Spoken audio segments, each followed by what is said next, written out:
Salve, salve, gente boa! E aí, tudo bem? Seja bem-vindo, seja muito bem-vindo ao canal. Nesse vídeo a gente vai falar a respeito do seguinte: quem somos nós em Deus? Vamos pensar sobre isso? Vem comigo aí até o final.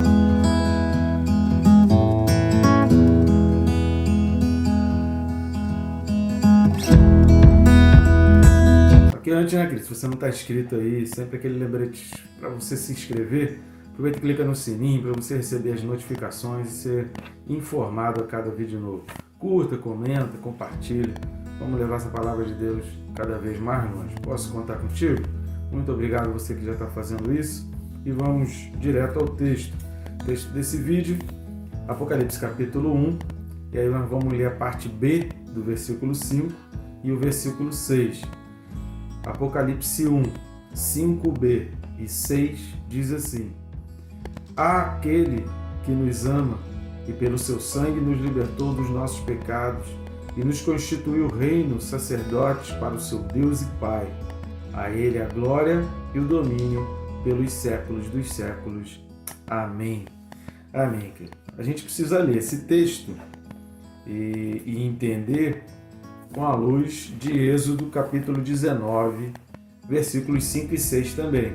Então a gente está lendo aqui a parte B do versículo 5 e o versículo 6 de Apocalipse 1, e a gente precisa ler esse texto à luz de Êxodo 19. O que está acontecendo ali em Êxodo capítulo 19? Moisés está lá no Monte Sinai e Deus está falando com ele. Então, no terceiro mês, depois da saída dos filhos de Israel da terra do Egito, vieram ao deserto de Sinai. E aí o texto vai dizendo ali, dos versículos de 1 até o 4, Deus falando ali com Moisés. E no versículo 5 de Êxodo 19, Deus diz assim: Agora, pois, se diligentemente ouvirdes a minha voz e guardardes a minha aliança, então sereis a minha propriedade peculiar, ou seja, particular, dentre todos os povos, porque toda a terra é minha. Vós me sereis reino de sacerdote e nação santa. São estas as palavras que falarás aos filhos de Israel. Deus dá essa instrução a Moisés, que pela obediência, pela aliança guardada, isso traz dá àquele povo a condição deles serem uma nação santa, ou seja, separada para Deus. Uma nação que tem uma finalidade, uma nação que tem um objetivo, uma nação que tem um chamado, uma nação que tem uma importância. Por quê? Porque Deus vai dizer que toda a terra é dele. E aí aqui a gente está começando a ver, a partir dessa parte B do versículo 5 de Apocalipse 1, e a gente vai ver isso até o versículo 8, praticamente, a gente vai ver um louvor. O que é um louvor? Um louvor são elogios, são engrandecimentos ao poder e à capacidade de Deus. Então a gente vai ver uma parte em que João, e Jesus Cristo faz questão de enfatizar isso, ele faz esse louvor. E aí é muito interessante você começar a olhar. Eu recomendo não assistir os vídeos de Apocalipse de maneira isolada, mas sempre assistir pelo menos 2 ou 3 vídeos antes, 2 ou 3 vídeos depois, para você entender aquele contexto ali. É importante a gente observar a sistemática, a didática de Deus ao anunciar as coisas do Apocalipse. Lembrando do primeiro vídeo de Apocalipse, que a gente falou que o objetivo final de Apocalipse não é ficar revelando coisas terríveis, nem tragédias, nem ficar incentivando o ser humano a fazer contas, a fazer malabarismos escatológicos para tentar entender a volta de Deus. O propósito do Apocalipse é mostrar que em todo tempo, em qualquer circunstância, Deus governa a história, Deus domina a história. Então esse é o objetivo de Apocalipse. Deus faz questão de mostrar que ele tem um domínio de tudo, independente de qualquer circunstância.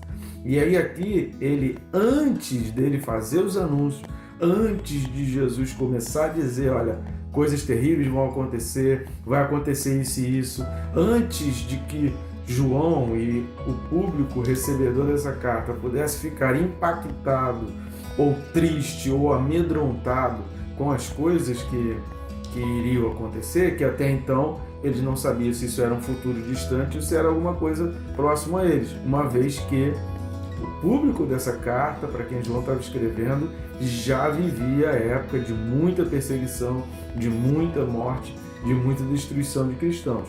Então, o povo já tinha essa noção. Talvez hoje, você que está recebendo esse vídeo, assistindo esse vídeo, vivendo num país que é livre, que tem liberdade, que tem democracia, né, num país que é tranquilo de se viver e você tem todas as suas liberdades garantidas, talvez para você seja um pouco difícil entender como um momento atual e você enxerga isso de uma maneira futurista.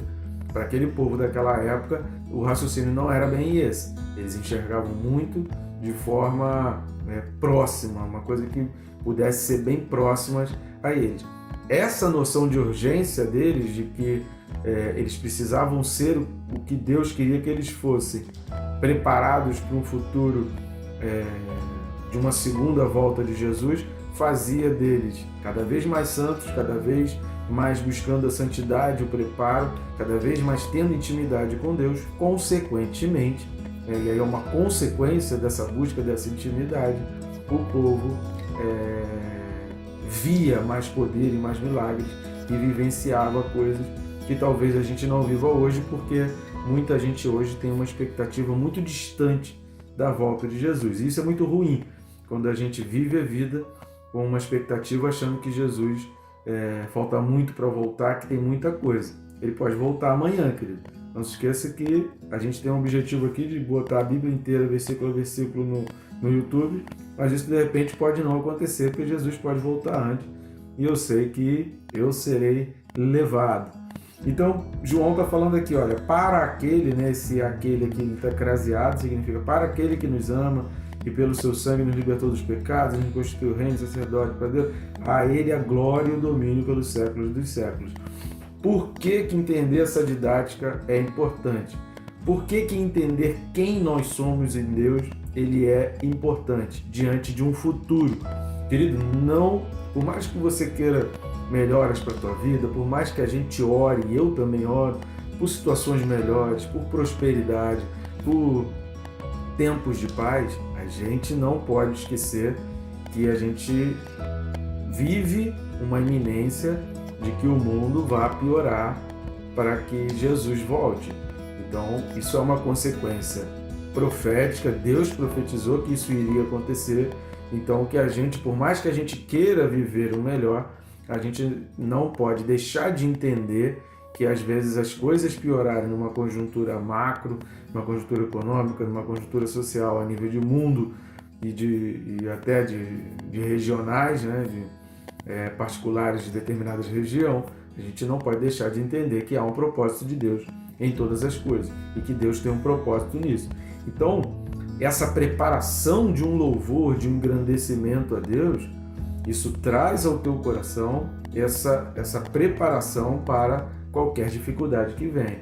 Então, se você não cultiva no teu coração um louvor a Deus, se você não cultiva no teu coração um elogio, se você não cultiva no teu coração o entendimento de que Deus tem um domínio sobre todas as coisas, se você não cultiva no teu coração a certeza, que Hebreus capítulo 11 vai dizer que fé é o quê? Fé é certeza. Certeza do que eu vejo? Não. Certeza do que eu já sei? Não. Certeza de coisas que eu não tenho a menor noção, mas eu creio que Deus está nesse negócio e que Deus não vai me abandonar, que Deus não vai me desamparar. Por que eu posso acreditar que Deus não vai me desamparar?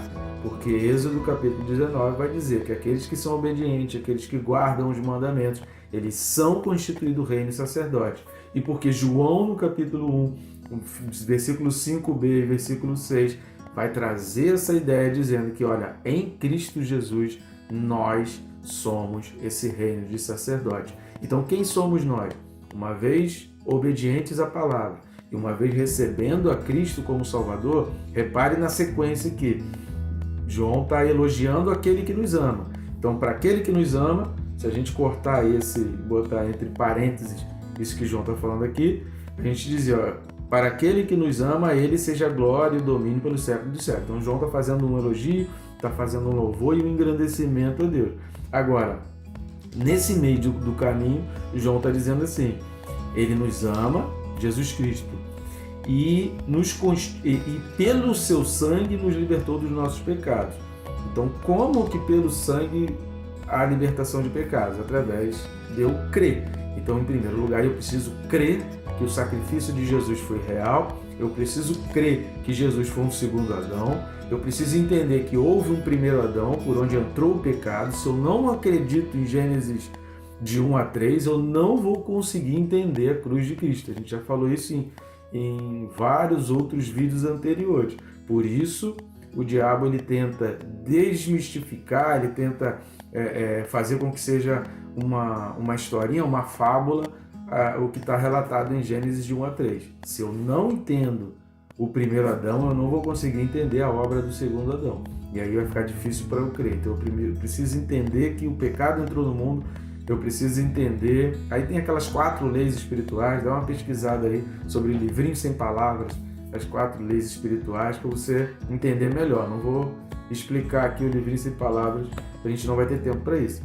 Mas através do primeiro Adão, o pecado entrou no mundo, através do segundo Adão, nós somos libertos do pecado. Então eu preciso entender que houve uma entrada do pecado, que eu vivo preso no pecado enquanto eu não aceitar Jesus Cristo. Uma vez que eu aceitei Jesus Cristo na minha vida como Senhor, não apenas Salvador, ser Senhor significa que Ele é o guia, que Ele direciona, que Ele dá uma palavra que às vezes eu não concordo, não entendo, mas eu obedeço porque eu o coloquei como Senhor da minha vida. Então eu mudo posições da minha vida, eu abro mão de coisas da minha vida, eu deixo coisas na minha vida porque eu creio no poder desse Deus Todo-Poderoso e no sacrifício de Jesus Cristo, e que Ele é fiel testemunha, Ele é soberano, Ele é o primogênito dos mortos, como a gente falou no vídeo passado. Então nele eu acredito e nele eu deposito a minha confiança, mesmo que eu não entenda, mesmo que eu tenha que abrir mão de coisas, mesmo que eu tenha que cortar coisas na minha vida que vão doer,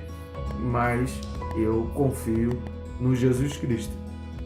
Sem a libertação dos pecados, sem o reconhecimento do sangue, sem o reconhecimento da cruz, sem entendimento de que Ele morreu e ressuscitou, não tem como ser constituído reino e sacerdote. Então só é constituído reino e sacerdote aquele que crê, aquele que entende a obra, aquele que entende o primeiro Adão, o segundo Adão, aquele que entende a cruz e que entende o que foi que aconteceu ali na cruz, o véu rasgado, tudo aquilo dali.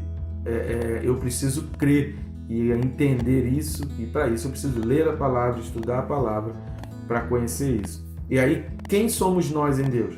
Nós somos os remidos pelo sangue, os salvos em Cristo, aqueles que têm Jesus Cristo como Senhor. Nós somos reino, sacerdotes para o seu Deus e Pai. Jesus está dizendo assim: olha, vocês não são desse mundo.